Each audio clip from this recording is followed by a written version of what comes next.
Hi, our dearest viewers. You're welcome to today's class in the Zealot School of Marketing. If you're coming across our channel for the very first time, we simplify marketing for absolute beginners, people who are looking to learn digital marketing or any tech skill.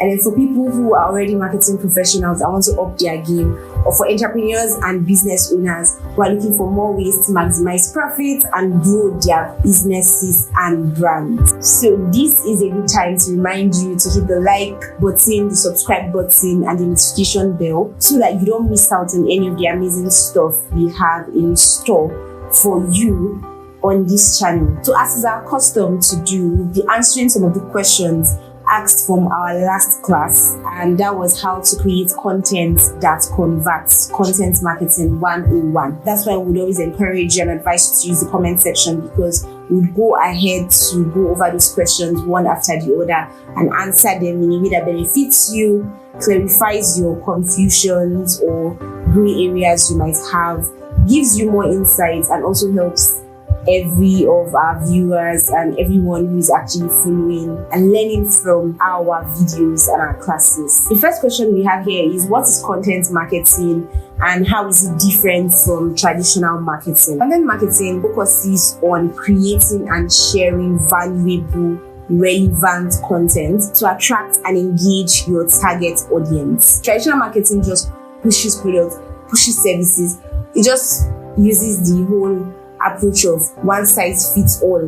Let everybody just see this, and if they like it, they like it. If they don't like it, they don't like it. Content marketing is more intentional, it's more specific, it's more niche down, and the goal is to build trust, to build relationships over time, and then you are guiding your audience through the buyer's journey, through the marketing funnel.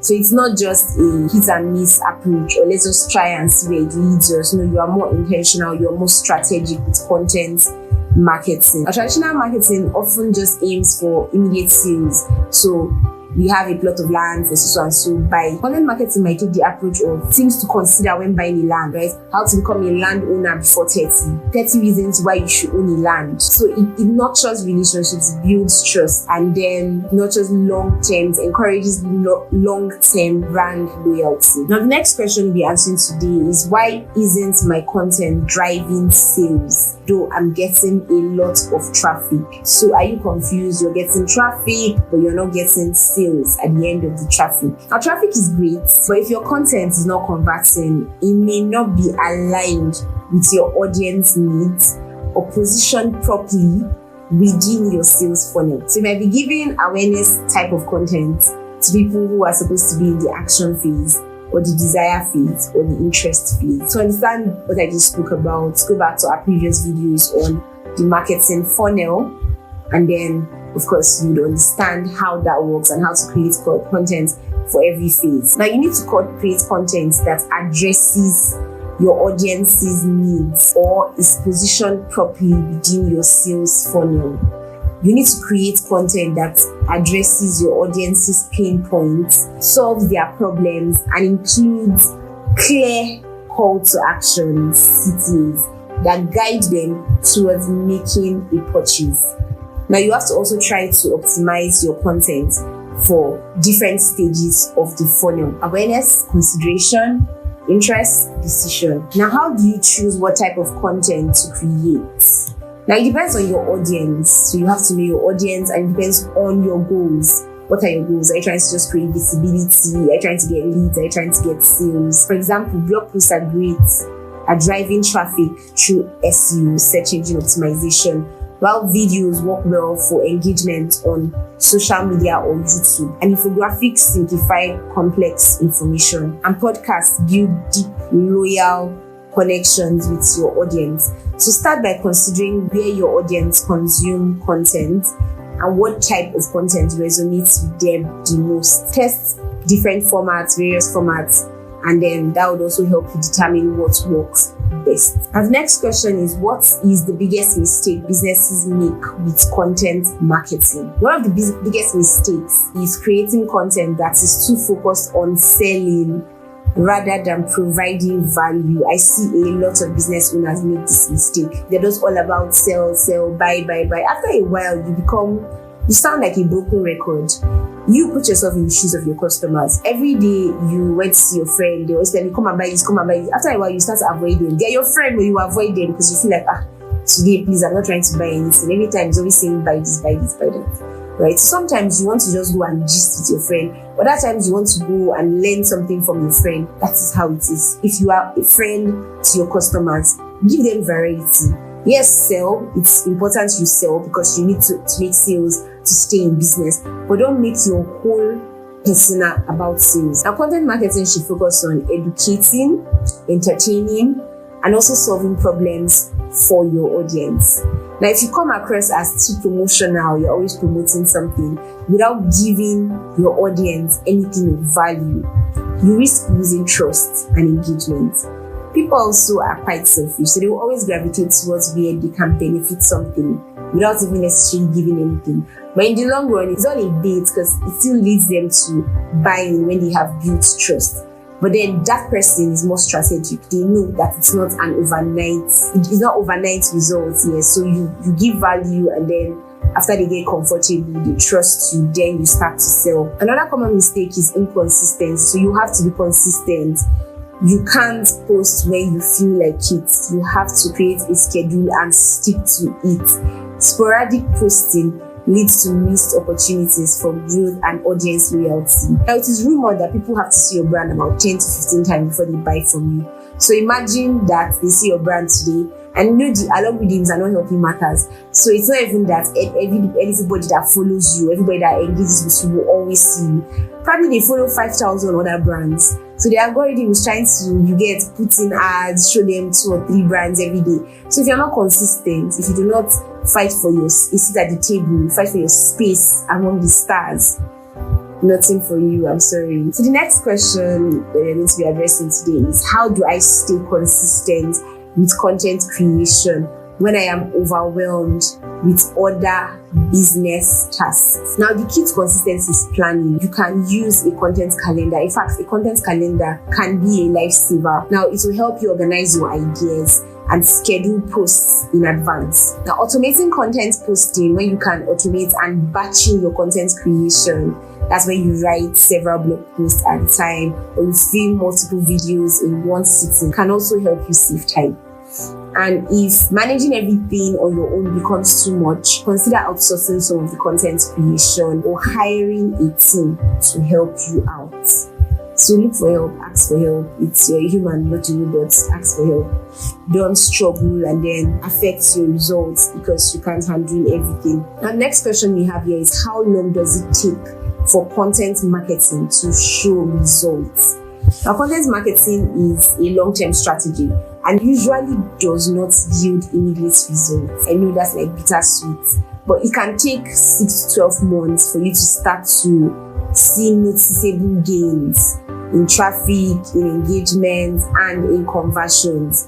Now, but that said, the results tend to compound over time as your content library grows and your audience becomes more engaged.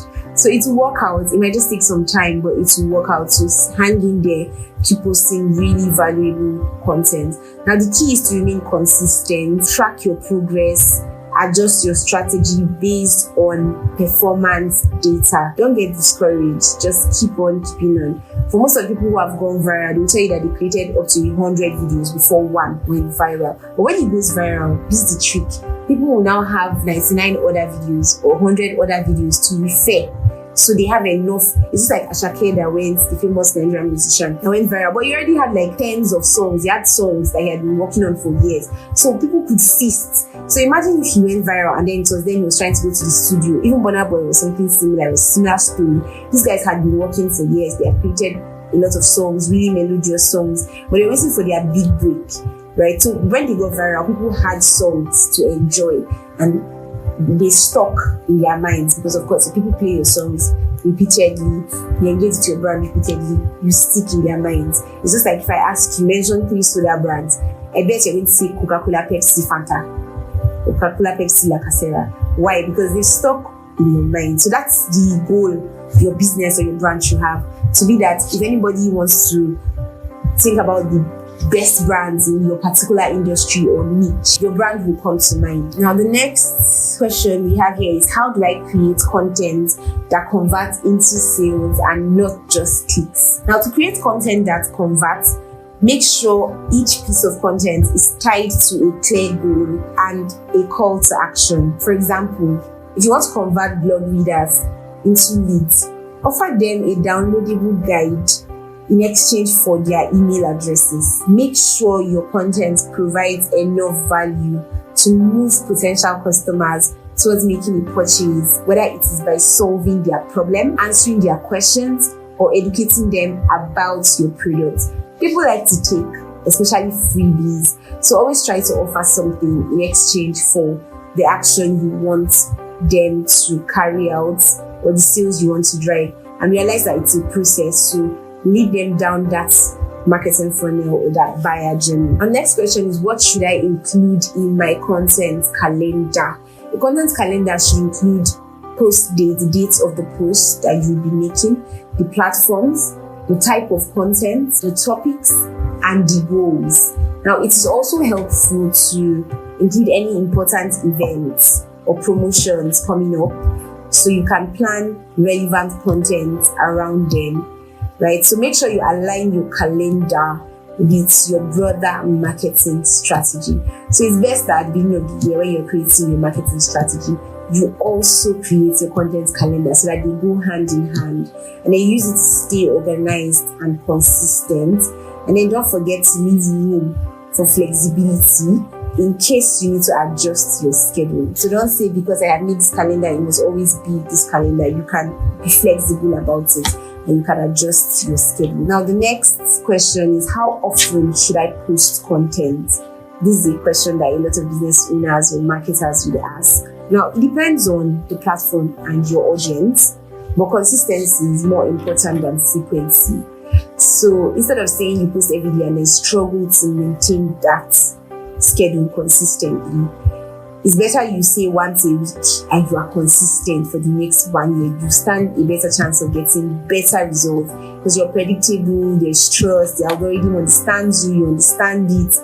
Win-win situation. Now, if you're blogging, one high quality post per week is better than many low quality posts. So it's quality over quantity. Now, but on social media, you might need to post more frequently to maintain visibility. But again, quality matters way more than quantity. Now, you can test different posting schedules to see what works best for your audience, and then you can stick to a manageable schedule. It's advisable for starters to post 2 to 3 times a week on social media, so you could actually utilize that if you're just starting out or you're low on resources. Now, the next question is, do I need to create new content all the time, or can I repurpose existing content? Now, you don't need to create brand new content constantly. Repurposing existing content is an effective way to get more mileage out of your efforts, so you get more rewards on your efforts. So you can just tweak them, change little things about them, just convert a blog post to an infographic, convert an infographic to a blog post, just play around it, right? You should have fun with creating content actually. For example, you can turn a blog post to a video, create an infographic from a webinar, break down a long article into tweets on Twitter. And repurposing allows you to maintain consistency without constant pressure to create from scratch. Now, the next question we have is, how do I balance creating content that attracts new customers versus retaining existing ones? It's a very brilliant question. So it's important to strike a balance between attracting new customers and nurturing existing ones. You can create content specifically for each audience. For new customers, focus on educational content, product tutorials, trust building information. While for existing customers, create content that deepens their experience, such as advanced guides, exclusive offers, behind the scene looks, right? So your content strategy should cater to both the top and the bottom of the funnel. So you don't just focus on maybe the awareness and ignore those who are already at the interest or the desire or the consideration phase or even the action phase, right? So you have to make sure your content strategy is very wholesome. Now, if you enjoyed today's video, this is a good time to hit the like button, the subscribe button, and the notification bell so that you don't miss out on any of the amazing stuff we have in store for you. And then also do well to share this video to friends, family, loved ones, people who are interested in learning a skill, who are already marketers, or who have a business or a brand that they want to grow and make more profit for. You might just be helping someone make really amazing results with what they learn from these classes. Also do well to use the comment section below. Let us know your observations, your suggestions, your questions, your feedback, your challenges, and we will always be there to respond to them accordingly. Thank you for staying with us to this point, and we look forward to having you in our next class, same venue, of course, Zilloft School of Marketing. And we hope you implement what you've learned today so that you'll be a better marketer and a better version of yourself by the next time we interface with you. Do take care of you.